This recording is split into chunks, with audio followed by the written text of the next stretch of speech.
मैं विवेक शर्मा एक बार फिर से आप सभी का स्वागत करता हूं एडी एकेडमी में लर्निंग विद एक्सीलेंस। तो बच्चों ध्यान से देखिए, हमने पिछले दो वीडियोस में एपी के nth टर्म निकालना सीख लिया था और उससे रिलेटेड कई तरह के ऐसे क्वेश्चन जो आपके एनसीईआरटी में और कुछ एडवांस क्वेश्चन जो स्टैंडर्ड बच्चों के लिए थे वो सारे हमने सॉल्व कर लिए। अब हम आके आपके लिए लेकर आए हैं ऐसे क्वेश्चंस, ऐसा सेकंड कॉन्सेप्ट एपी का जो कि सम से रिलेटेड है। मतलब कि हम बात करें तो कई बार आपको एपी दे देगा और बोलेगा इसकी 20 टर्म तक का सम निकालिए, इसकी 15 टर्म्स का सम निकालिए, और ऐसे क्वेश्चंस को कैसे सॉल्व करना है आज के वीडियो में हम ये सीखने वाले हैं। तो चलिए स्टार्ट कर। जब एपी की बात आती है तो एपी में हमें क्या क्या होता है, देखो बेटा, यदि हम बात करें एपी की तो एपी क्या है, एक सीरीज जिसमें आप A1, A2, A3 लिखते हो, A4, A5 और फिर इस चीज को कंटिन्यू। अब इसमें पहली बात तो जो हमने पहले भी पढ़ी थी कि A1 क्या है, फर्स्ट पोजीशन पे लिखा नंबर, दूसरा सेकंड पोजीशन पे, थर्ड पोजीशन पे, फोर्थ पोजीशन पे, 5 पोजीशन पे लिखे हुए नंबर्स। अब यदि हम बात करें तो A1 का यदि हम फॉर्मूला वाइज जाएं तो A1 होता है किसी भी एपी की फर्स्ट टर्म, जिसको हम किससे डिनोट करते हैं, स्मॉल ए से। यदि आपने लास्ट वीडियो देखी हो तो हमने अब इस स्मॉल ए को कैपिटल ए कर दिया था। इसका भी रीजन मैंने आपको लास्ट वीडियो में बताया था कि जब आप कर रहे थे ऐसे क्वेश्चन एम और एन से रिलेटेड, पी क्यू आर से रिलेटेड, तो फिर वहां पर स्मॉल ए कैपिटल ए में कंफ्यूजन हो जाता था। तो इसलिए अब से हम एपी की फर्स्ट टर्म को कैपिटल ए से दिखाएंगे और इस एपी में आने वाले डिफरेंस को हम कैपिटल डी से दिखाएंगे। तो सेकंड टर्म हो जाती है ए प्लस डी, मतलब एक कॉमन डिफरेंस। इसी हिसाब से यदि हम A3 की बात करें तो ये हो जाएगा A प्लस 2D। इस तरह से A4 हो जाएगा आपका A प्लस 3D। अब ये तो हो गया आपका सिंपल एपी की बात। अब वो कह रहा है कि इन चार टर्म्स का सम निकालिए, इन चार टर्म्स का सम निकालिए। तो सम निकालने के लिए एक तरीका तो यह है कि आप A1 plus A2 plus A3 plus A4 कर दें। तो अब आप यहां पर सबको जोड़ देंगे, है ना, इन सबको जोड़ देंगे। बट क्या हो यदि वो आपसे एपी में बोल दे कि 20 टर्म्स का सम निकालिए, 50 टर्म्स का सम निकालिए, तब हमारा ये जो सिंपल लॉजिकल अटेम्प्ट होता है ये पॉसिबल नहीं हो पाएगा क्योंकि टर्म काउंट ज्यादा हो चुका है। तो ऐसे केस में हमें चाहिए एक ऐसा फॉर्मूला जो कि हमें सम निकालने में हेल्प करे, और यही आपका प्रोग्रेशन को किससे अलग करता है, आपके बताइए फटाफट से कमेंट बॉक्स में कि हमने जब बात करी थी तो प्रोग्रेशन और एक और वर्ड बोला था, देखें आपको याद है भी कि नहीं है। ठीक है, तो अब उस हिसाब से हमें फॉर्मूला चाहिए सम निकालने का। तो SN सम ऑफ एपी की n टर्म्स का सम यदि हम बात करें तो इसका जो फॉर्मूला निकल के आता है वो n/2 2a plus n-1 into d। ये फॉर्मूला आपको याद कर लेना है, इस फॉर्मूले से आपके एपी के सम निकलना स्टार्ट हो जाएंगे। अब इसमें एक फॉर्मूला और बच्चे स्कूल में पढ़ते हैं, वो ये होता है A plus L. Sir A समझ में आता है, D समझ में आता है, N समझ में आता है, ये L क्या है? L belongs to last term. यदि हम बात करें व्हाट इज L, तो L इज लास्ट टर्म। अब ये कौन सी लास्ट टर्म है, तो ये एक्चुअली nth पोजीशन पे लिखी टर्म है, nth पोजीशन पे लिखी हुई टर्म। सर इसका फायदा कुछ नहीं है बेटा, बस इतनी सी बात है कि कई बार आपको एपी में ऐसी कंडीशन दी होती है कि 15th पोजीशन पे 20 लिखा हुआ है और फर्स्ट पोजीशन पे कुछ लिखा हुआ है और आपको पहली 20 टर्म्स का सम निकालना है। तो बच्चों ध्यान से देखो, उसने 20वीं टर्म पर क्या लिखा हुआ है ये भी दे दिया और पोजीशन भी बता दी। तो आपको n भी दे दिया कि 20 है और उस पोजीशन पे लिखा हुआ टर्म भी बता दी। तो इसी को, इस पोजीशन पे लिखे हुए नंबर को ही हम L कहते हैं। 20वीं पोजीशन पे लिखे हुए नंबर को ही हम क्या कहते हैं, L। सिंपल भाषा में समझें तो पहले फॉर्मूले देख लो, इसके बाद वापस से समझाता हूं। जैसे एक एपी है, एग्जांपल ले लेते हैं। एक एपी है 1 4 7 11 1 4 7 10 13 16 एंड सो ऑन। अब इस एपी में मान लो आपसे फर्स्ट 6 टर्म्स का सम पूछे, फर्स्ट 6 टर्म्स, इसका सम निकालना है आपको। ठीक है, सम ऑफ फर्स्ट 6 टर्म। अब आप इसमें क्या करोगे, S6 निकालोगे। S6 निकालने का, अब क्योंकि 6 एक छोटा नंबर है जिसकी 6 टर्म्स हमें दिख भी रही है, तो हम सिंपली कर सकते हैं 1 plus 4 plus 7 plus 10 plus 13 plus 16। कितना आ जाएगा देख लो फटाफट से, 6 प्लस 3 9 9 10 14 और 7 21 1 2 कैरी 2 3 4 5 51 आया। बट क्या ये सम ऐसे निकाला जा सकता था? नहीं। अभी हमने सीखा कि एपी की 6 टर्म्स का सम निकालने के लिए हमारे पास फॉर्मूला होता है n/2। तो n यहां पर 6 टर्म्स का पूछा है, इसका मतलब 6 टर्म्स की बात की जा रही है, तो n की वैल्यू तो 6 हो गई। 2a, यदि हम 2a वाला फॉर्मूला लगाएं तो 2 इंटू फर्स्ट टर्म क्या होती है 1 प्लस n-1, n कितना है हमारा 6, तो 6 - 1 इंटू d की वैल्यू कितनी आ जाएगी हमारी यहाँ पर 4 - 1 इक्वल्स टू 3। सिंप्लीफाई कीजिए 3 into 2 plus 5 into 3 which is equals to 17, तो 3 इंटू 17 विच विल बिकम 55। तो आ गया n/2 2a plus n-1 into D से। बट यदि हम देखें तो हमारा दूसरा फॉर्मूला भी है जहां पर हम 6 टर्म्स का सम निकालेंगे, तो n/2 a प्लस n, मतलब 6 पोजीशन में यदि 6 पोजीशन पे लिखा हुआ नंबर भी हमें पता है तो हम लगा सकते हैं a प्लस l 1 प्लस 16। देखो सेम आ जाएगा 3 इंटू 17। ये वाला ब्रैकेट इस वाले ब्रैकेट से मैच करता है, समझ गए? तो वहां से कैसे फॉर्मूला जनरेट हुआ, यदि हम इस बात को समझें तो ध्यान से देखो कैसे होगा। अब बच्चे के दिमाग में आता है सर ठीक है आपने रिलेशन समझा दिया, अब ये भी बताओ कि आया कैसे। तो ध्यान से देखो कुछ ऐसा लिखा हुआ था और इसमें से यदि मैं लॉजिकली इस 2a को a प्लस a लिख दूं, a प्लस a, तो अब आपको पता लग जाएगा कि क्या है। इस वाली छोटी चीज को देखो एक बार ध्यान से, इस वाली चीज को ध्यान से देखो, a plus n-1 into D, ये याद है आपको? लास्ट वीडियो में और उससे पहले भी हमने डिस्कशन किया था कि ये जो होता है ये an होता है, मतलब nth पोजीशन पे लिखी हुई वैल्यू होती है। तो यही तो हम समझा रहे हैं और इसको हम क्या लिख सकते हैं l, ठीक है? जिस पोजीशन की बात कर रहा है यदि उसी पोजीशन पे लिखा हुआ नंबर भी आपको दे दिया गया है तो आप इस वाले फॉर्मूला का भाई यूज कर सकते हैं।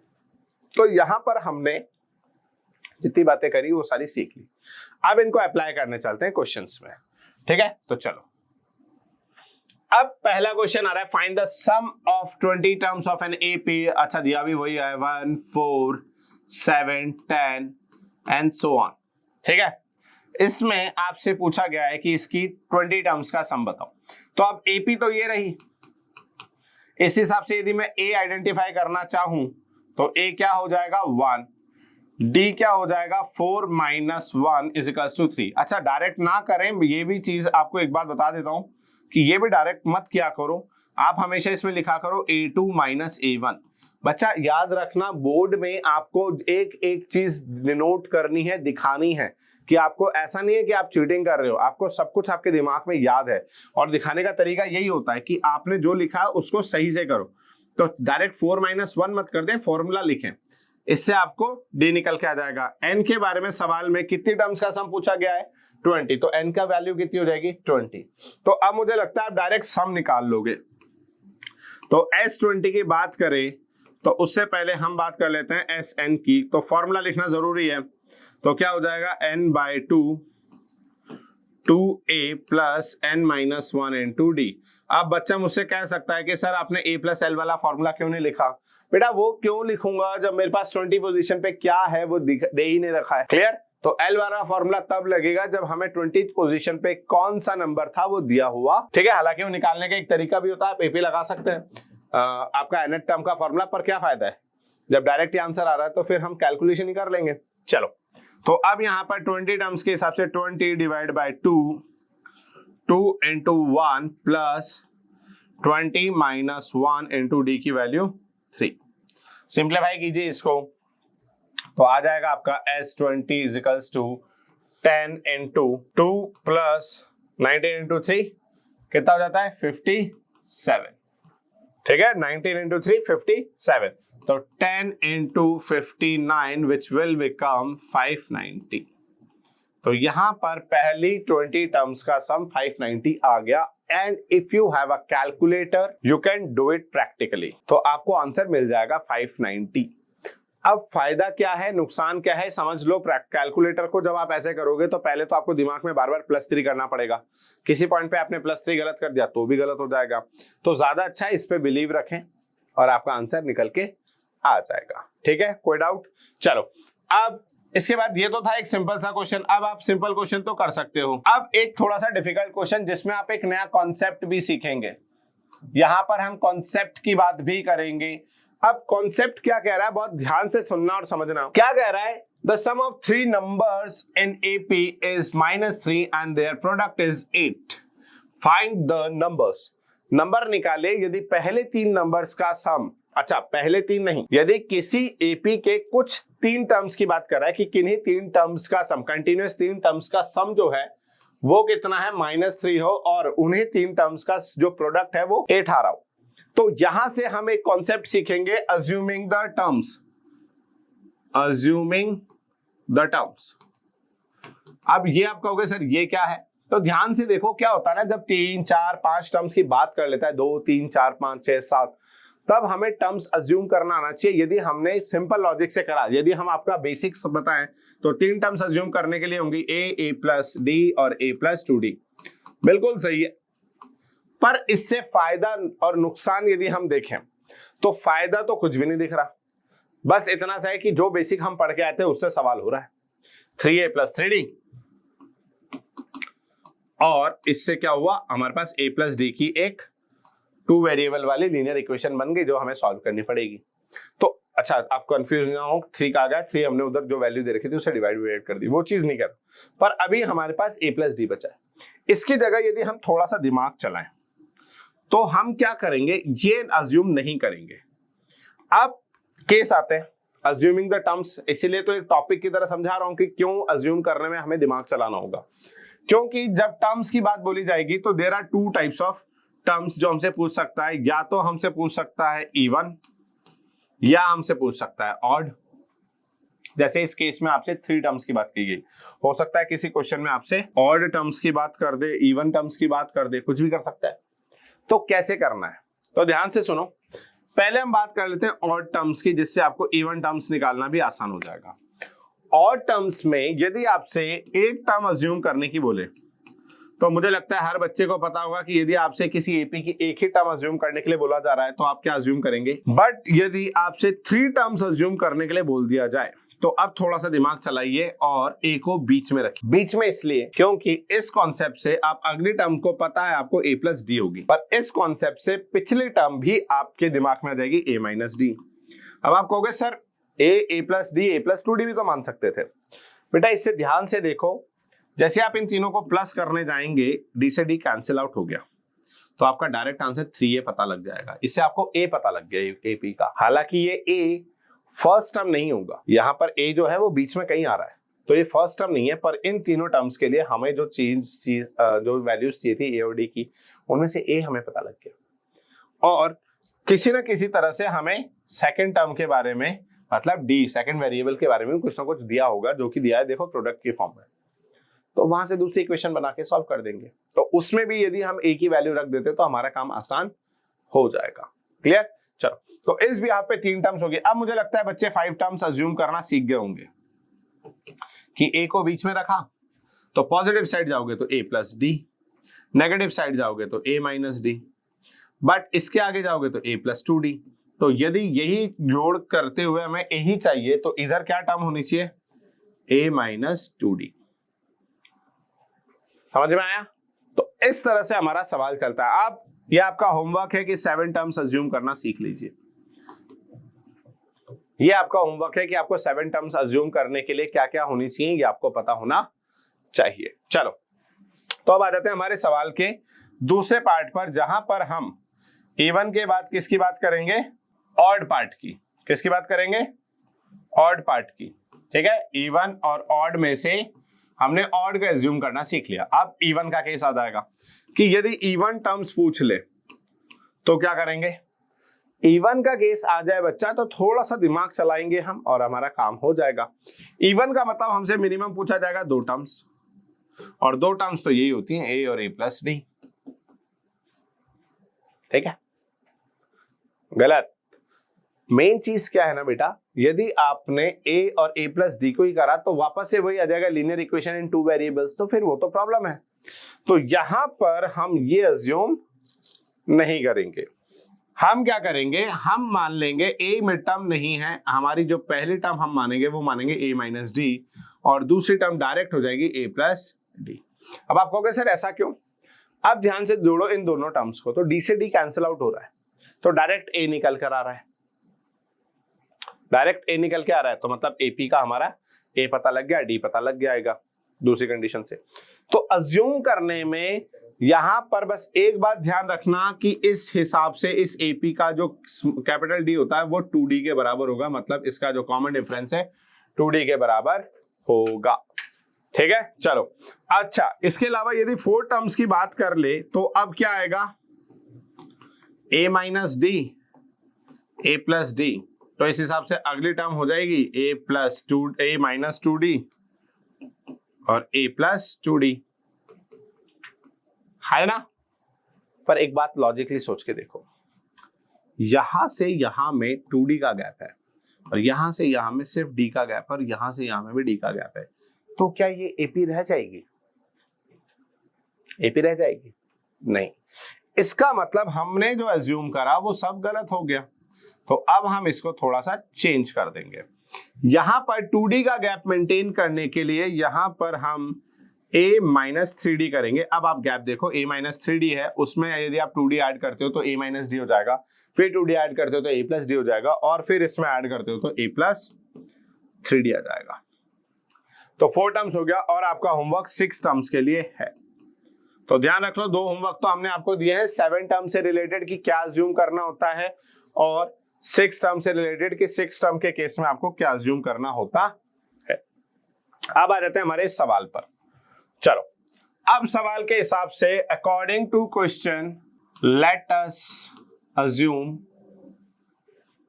3 टर्म्स ऑफ एपी। अब जब आप एपी की 3 टर्म्स अज्यूम करने जाएंगे तो क्या अज्यूम करनी है, a minus D, A and a plus D. So क्या कहा है कंडीशन? कंडीशन फर्स्ट कंडीशन है a minus D plus a plus D become minus 3। इससे होगा ये कि 3a जो है वो -3 के बराबर हो जाएगा और a की वैल्यू -1 आ जाएगी, है ना। तो देखो डायरेक्ट एक चीज तो निकल कर आ गई। एपी के लिए 2 चीजें चाहिए होती है, ए निकल कर आ गई, डी के लिए उसने दूसरी कंडीशन दी है, क्या बोला है, there product is 8, there product is 8। इसका मतलब अगेन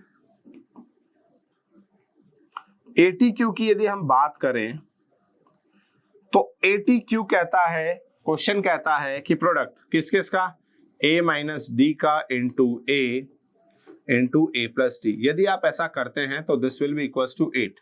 यदि हम इसमें से a को अलग कर दें तो a minus D into a plus D हो जाएगा a square minus D square.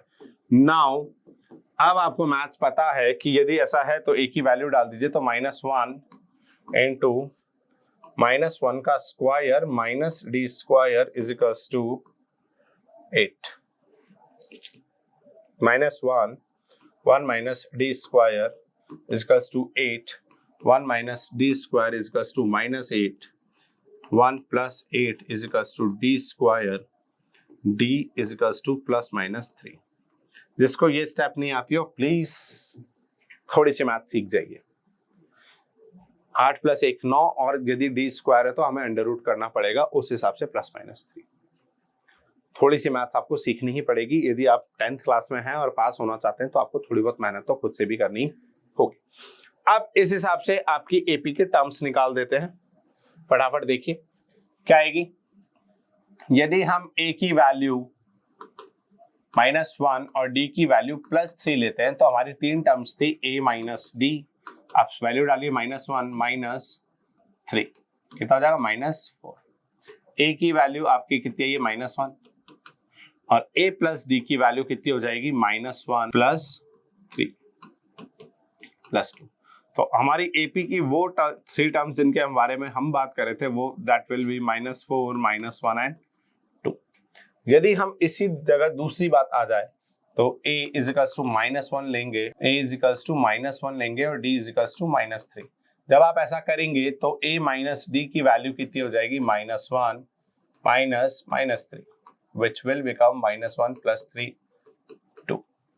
a की वैल्यू -1 और a प्लस d की value -1 plus -3 which will become -1 -3 become -4।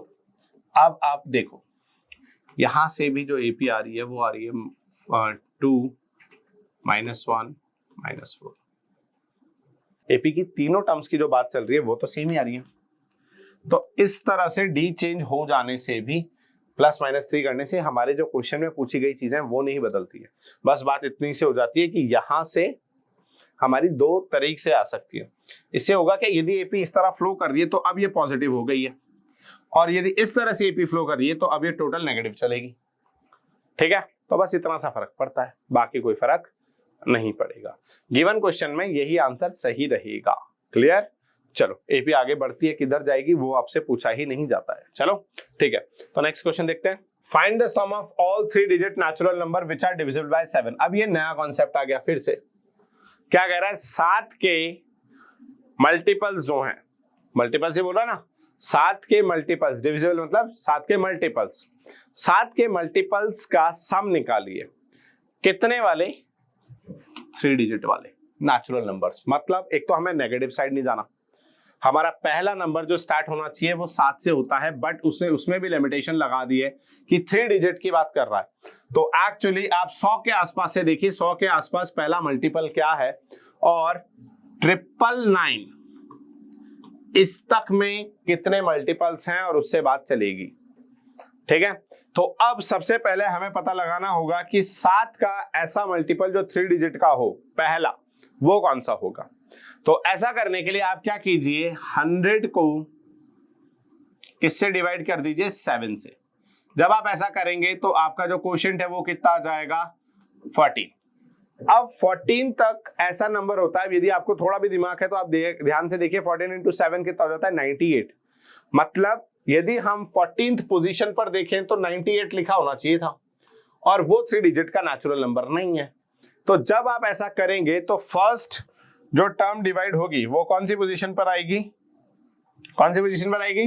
15 पर। ये आइडिया लेने के लिए था। तो सबसे पहले हम इस AP का 15th टर्म निकालेंगे, A15, और उसी तरीके से पीछे भी देख लेते हैं। 3 डिजिट का लास्ट नंबर है 999। इसको जब आप डिवाइड करने जाएंगे 7 से तो कितना आ जाएगा? 142। ये वो लास्ट पोजीशन है जो डिवाइड हो रही थी, क्योंकि 143 पोजीशन पर रिमाइंडर कुछ आ रहा था तो वो आगे शिफ्ट हो जाएगा। तो इस हिसाब से 3 डिजिट की जगह नया नंबर जो आएगा 4 डिजिट का आएगा, है ना। इसका मतलब हमें AP की A15 से लेकर A142 टर्म्स तक का सम निकालना है ना, है ना। तो अब यदि हम इसमें AP बनाना चाहें तो ध्यान से देखो क्या करना होगा। इसकी AP बनाने के लिए सबसे पहले तो हमें A15 निकालनी होगी, और A15 वो पहला नंबर होगा वो AP का जो हमें चाहिए। तो A15 कैसे निकालते हैं? ध्यान से देखो, आप क्या करोगे, AP बनाओगे यदि स्टार्टिंग से तो 7, 14, 21 चलती जाती। इस हिसाब से AB आपको पता है, ठीक है, क्या हो जाएगा? A + n-1 × D। यदि हम फॉर्मूले में देखें तो इस हिसाब से 7 + 15 - 1 × 7, D कितना होगा? 7। यहां से एक बात दिमाग में रखना कि किसी भी डिविजिबल वाले नंबर की बात कर ली जाए कि 12 से डिविजिबल वाले ऐसे नंबर ढूंढो 7 से 5 से, तो बेटा यही आपका D भी हो जाता है, क्योंकि पहला 5 होगा और दूसरा 10 होगा। तो D कितना होगा? 10 - 5 5। जिसका आप टेबल बोल रहा है उसी के तो गैप आता है, तो सेम वही D हो जाता है। ये बात हमेशा ध्यान रखना, किसी भी क्वेश्चन में आपके लिए हमेशा ध्यान रहेगी। 7 + 14 × 7 which is equals to 98। ऐसा करने पर पहला जो नंबर आया जो रिक्वायर्ड AP का पहला नंबर होगा वो 105 होगा, जबकि A142 की बात करें हैं यदि हम तो 7, अब फॉर्मूला बार बार नहीं लिखेंगे, + 142 - 1 × 7। ऐसा करने पर कितना हो जाएगा? 141 × 7 which is equals to 7 + 994। तो ध्यान से देखो, अब आपके पास AP आ गई है। यदि रिक्वायर्ड AP की बात करें तो रिक्वायर्ड AP जो इसकी हमें बात करनी है वो है 105। अब इसमें साथ आप ऐड कर सकते हैं, तो आप ऐड कर दीजिए 112, फिर 119 और फिर चलती जाएगी 994 तक, और आपको इन टर्म्स का सम निकालना है। अब जब भी सम की बात आती है तो तीन टर्म्स आपको पता होनी चाहिए, कैपिटल ए, कैपिटल डी और एन। इसमें से ए आपको पता है, डी आपको पता है, पर एन नहीं पता है। अब बच्चा कहेगा सर 142 है ना, नहीं है बेटा, 142 7 से स्टार्ट करते टाइम आ रहा है, 994 कहां से आ रहा है, 7 से जब स्टार्ट कर रहे हो। तो पहले आपको ये पता करना होगा कि आपका 994 यदि हम 105 से एपी स्टार्ट करते हैं तो कौन सी पोजीशन पर आएगा।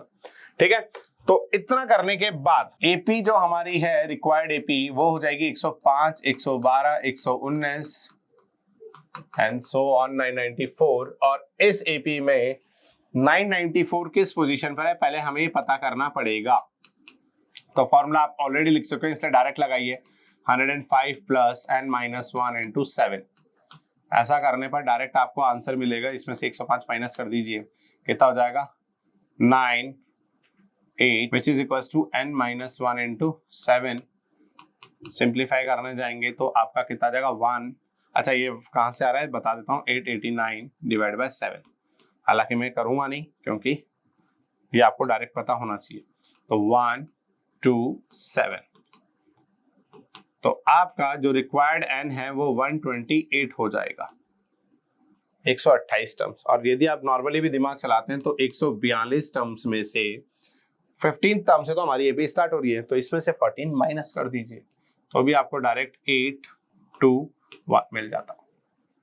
पर ये तरीका आप दिखा नहीं सकते, ये तरीका आप दिखाओगे, मार्क्स इसके भी तो हैं। तो इसलिए ध्यान रखना कि वो तरीका ना अपनाएं, ये आपका कॉमन सेंस है, इससे आप चेक कर सकते हैं कि 128 बिल्कुल। तो ये आ गया। तो अब S 128 हम निकालेंगे, जो कि क्या होगा बच्चों, 128 डिवाइड बाय 2 ब्रैकेट में। अच्छा, क्योंकि यहां पर हमें ए भी पता है और एल भी पता है, तो मैं डायरेक्ट वो वाला फॉर्मूला लगाऊंगा जिसमें मैं 105 प्लस 994 को ऐड करूंगा। सिंप्लीफाई कीजिए तो ये हो जाएगा 64 इंटू 9। अब आपको जैसे मल्टीप्लाई आता है कीजिए। अब मैंने बचपन में थोड़ा सा ध्यान से मैथ्स पढ़ रहा था, तो मुझे पता है कि 1099 को मैं क्या लिख सकता हूं, 1100 माइनस 1। और यदि मैं इसको 64 से मल्टीप्लाई करने जाऊं तो मेरा आंसर हो जाएगा 64 माइनस का, और इधर करेंगे तो 0070। तो अब मेरे लिए मैथ्स इसलिए आसान हो जाएगी क्योंकि मेरे पास ये नहीं करना है मेरे को कि पहले 1099 लिख के 64 से मल्टीप्लाई करूंगा, मैं इन दोनों को माइनस करूंगा, विच इज इक्वल टू 336। तो मेरा आंसर आ जाएगा 70336, और यहां पर मेरा डायरेक्ट कैलकुलेशन हो जाती है। तो मैथ्स में आप जो भी प्रीवियस क्लासेस में पढ़ते हैं वो इसलिए नहीं पढ़ा जाता कि आपको सिर्फ उसी साल पास होना है, ये इसलिए भी पढ़ा जाता है ताकि आप अगले साल इस तरह की इन ट्रिक्स का यूज करके आप अगले बार से कैलकुलेशन को इजी बनाएं। ठीक है, तो ये हो गया। चलो नेक्स्ट पार्ट देखते हैं। अब ये क्वेश्चन वाला आ गया स्टैंडर्ड वाले बच्चों के लिए। स्टैंडर्ड के बच्चों के लिए ये क्वेश्चन है एमएन से रिलेटेड। बेसिकली आपकी एनसीईआरटी की बुक में ऐसे क्वेश्चन नहीं है, तो आपको ज्यादा दिक्कत लेने की जरूरत नहीं है उन बच्चों को जिन्होंने बेसिक कर रखा है, बट फिर भी इस तरह के क्वेश्चन आ जाएं तो कैसे सॉल्व होते हैं देख लेते हैं। चलो आ जाओ। तो अब इस क्वेश्चन में क्या करना है बच्चों, the ratios of the sum of the m and n terms of an AP is m square and n square. वो कह रहा है कि यदि आप sm निकालते हैं और इसका रेशियो sn के साथ कर देते हैं तो that will be equals to m square upon n square, और वो जानना चाहता है कि आप tm अपॉन tn क्या होगा, या दिया उसने तो दूसरे तरीके से देखे तो वो कह रहा है कि यही होगा, निकालो अब बस।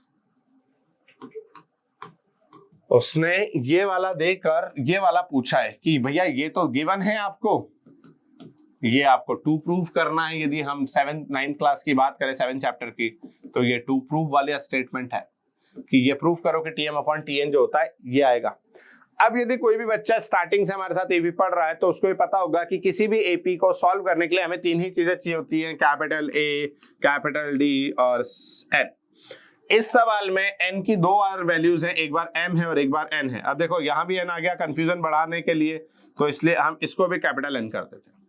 तो यहाँ पर ए डी और कैपिटल n तीनों चीजें हमें चाहिए होती हैं, और n की 2 वैल्यूज तो दे दिए। तो बेसिकली जो हमें नहीं दिया हुआ है वो a और d है, और उस ए और डी को या तो हम इंडिविजुअली फाइंड आउट करें या फिर उनके बीच में एक ऐसा रिलेशन बना लें जो हमारे को हेल्प करे। तो यहाँ पर हम उनके बीच में रिलेशन बना सकते हैं क्योंकि जो इक्वेशन है वो हमारे पास एक ही इक्वेशन है। तो ए और डी हम निकाल तो नहीं सकते इंडिविजुअली सेपरेटेडली, हम क्या कर सकते हैं, दोनों के बीच में एक रिलेशन निकाल सकते हैं। तो वही हम रिलेशन निकालने चलते हैं। तो ठीक है, गिवन प्रूफ का स्टेटमेंट लिख दिया। अब हम सवाल करने चलेंगे। तो क्या करते हैं, प्रूफ करने पे चल रहे हैं अपन। तो प्रूफ करने की बात में जब आएगा तो S M upon S N की बात की जाए तो वो है M square upon N square. यहां से हर बच्चे को पता है कि अगले स्टेप में हम एस एम और एस एन के फॉर्मूले लिख देंगे। तो अब मेरे को बताना, मेरे साथ साथ बोलते चलना, M by two capital A इसलिए क्योंकि एपी का हम अब से first time A capital A मानेंगे, minus M minus 1 into capital D. यही होता है फॉर्मूला। अब आप कह सकते हो कि सर एल और वेल लिख दो। तो नहीं बेटा, हमें लास्ट टाइम नहीं दी हुई, mth पोजीशन पे क्या है वो नहीं दिया हुआ है, ये तो रेशियोज है, तो कुछ कॉमन रहा होगा तो कट गया होगा, इसलिए वो नहीं लिख सकते। और यहां पर भी देखें तो n बाय टू कैपिटल ए plus n minus 1 into capital D. इस हिसाब से देखें तो सबसे पहले ये 2 से 2 कटेगा, है ना, और इक्वल्स टू में चल रहा है M square upon N square. ठीक है, ये चीज से हमें रिलेशन चाहिए तो लेफ्ट साइड और राइट साइड दोनों साथ साथ चलेंगी। ठीक है, इतना होने के बाद आप एक बात बताइए बच्चों, ये 2 से 2 कट गया। तो अब यदि कोई बच्चा चाहे तो ऐसे लिख सकता है m अपॉन n और ऊपर का आ जाएगा 2a plus m minus 1 into D upon में 2a plus m minus n minus 1 into D. यही होगा। बट अब एक बात बताओ, यहां से ये स्टेप में हटाऊंगा इसलिए मैं इस तरह से लिख रहा हूं, इस m से ये m भी तो एक कट जाएगा, 2m है। यदि आप चाहो तो इस m को डिवाइड में भेजो, देखो क्या कैलकुलेशन हो रही है। इस n को ऊपर m square upon n square तो ऑलरेडी था, नीचे का n घूम के ऊपर पहुंच जाएगा और ऊपर का m नीचे घूम के m ऐसे पहुंच जाएगा। एक m से एक m, एक ऐसे एक n, तो क्या बचेगा m अपॉन n, है ना। तो ये कैलकुलेशन आपको खुद से करनी होती है, इसलिए हम डायरेक्ट काट देते हैं।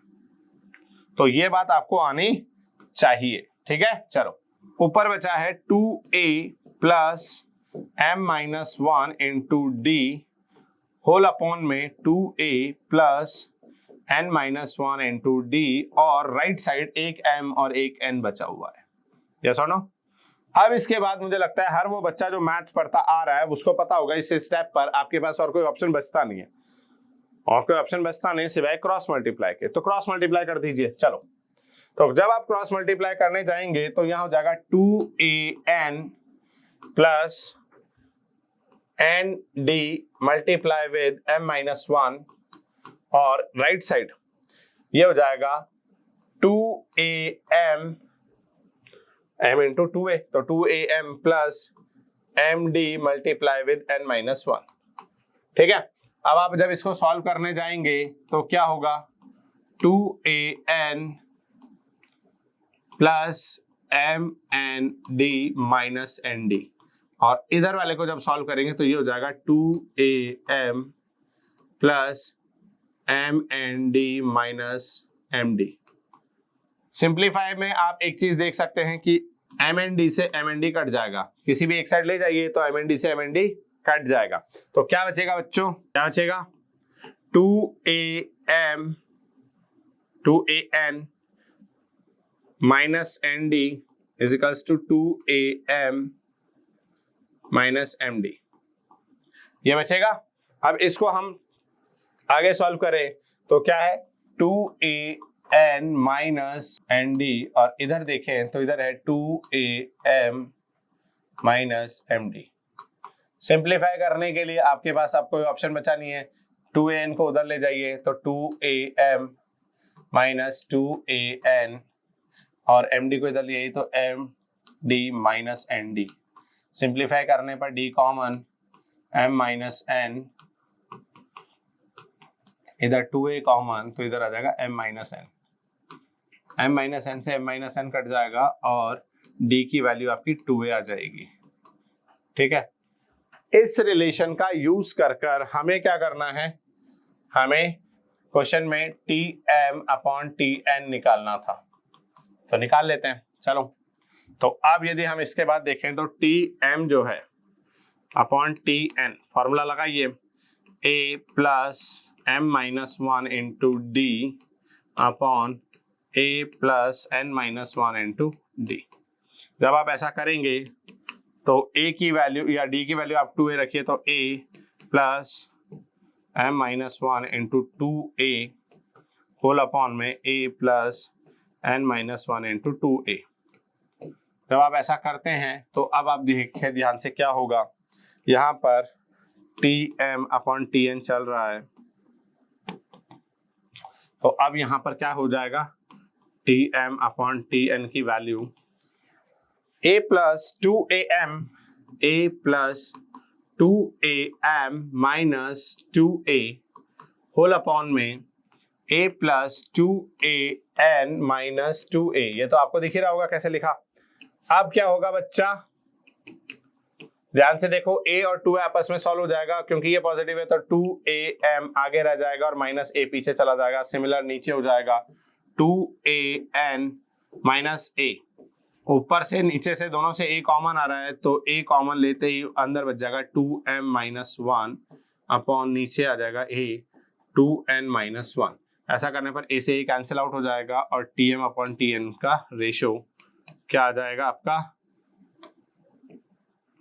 tm अपॉन tn, इसका रेशो आ जाएगा 2m minus 1 upon 2m 2n minus 1, जो आपको क्वेश्चन में पूछा गया था।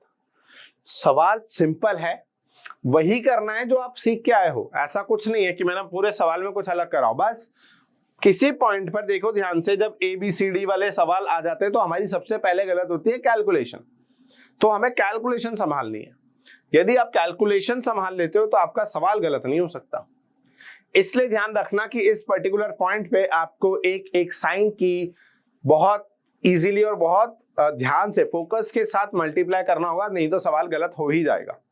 किसी भी पॉइंट पर यदि आपका रिलेशन ये नहीं आया d इक्वल्स टू 2a, तो फिर आप सोच लो आपका ये सवाल नहीं हो सकता आगे। इसलिए जरूरी है कि आपकी कैलकुलेशन बहुत सही चल रही हो। ठीक है, चलो नेक्स्ट क्वेश्चन देखते हैं। खत्म, चलो तो कोई दिक्कत नहीं है। अगली बार हम इस तरह के और अच्छे अच्छे क्वेश्चंस आपके लिए लेकर आएंगे, जहां पर आपको और ज्यादा दिमाग लगाना पड़ेगा, स्टैंडर्ड वाले बच्चों के लिए भी और बेसिक के बच्चों के लिए भी। तो ठीक है, वीडियो पसंद आए तो वीडियो को लाइक कीजिए, चैनल को सब्सक्राइब कीजिए और बने रहिए ईडी एकेडमी के साथ और पढ़ते रहिए हमारे साथ। Thank you.